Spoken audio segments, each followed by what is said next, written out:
நீ கஷ்டப்பட்டு உழைக்கிற அந்த உழைப்பு மேலே உன்னோட முழு எதிர்காலமும் ஆதாரப்பட்டிருக்கு அப்படின்றப்போ அந்த டைமில் உனக்கு தெரிகிற டிவி, உனக்கு இருக்கிற வாட்ஸ்அப்பு, உனக்கு இருக்கிற ஃபேஸ்புக்கு சுகம்னு சுகம் ஒன்றே, கொண்டாட்டம் ஒன்றே குறியாக இருந்துச்சுன்னா வாழ்க்கை நாரி போகுமா போகாதா?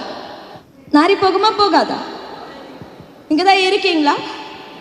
கேட்டுட்ருக்குறீங்களா? எங்களுக்கு என்னங்க 18 வயசு முடிஞ்ச உடனே கல்யாணம் பண்ணி வச்சுருவாங்க. அந்த காலெல்லாம் போயிடுச்சு. பொண்ணுங்க கல்யாணம் பண்ணிட்டு செட்டில் ஆகுறதுன்றது போயிடுச்சு. நீ பொண்ணாக இருந்தாலும் சரி, நீ ஆணாக இருந்தாலும் சரி, சின்ன சின்ன குறிக்கோள்களை வச்சுட்டு வாழ்க்கையை என்றைக்குமே வாழக்கூடாது.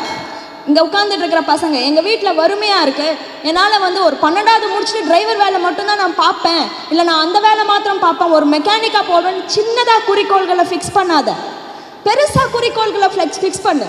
என்னடா ஒரே ஒரு வருஷம் என்னால் என்ன ஜெயித்து காமிக்க முடியாது.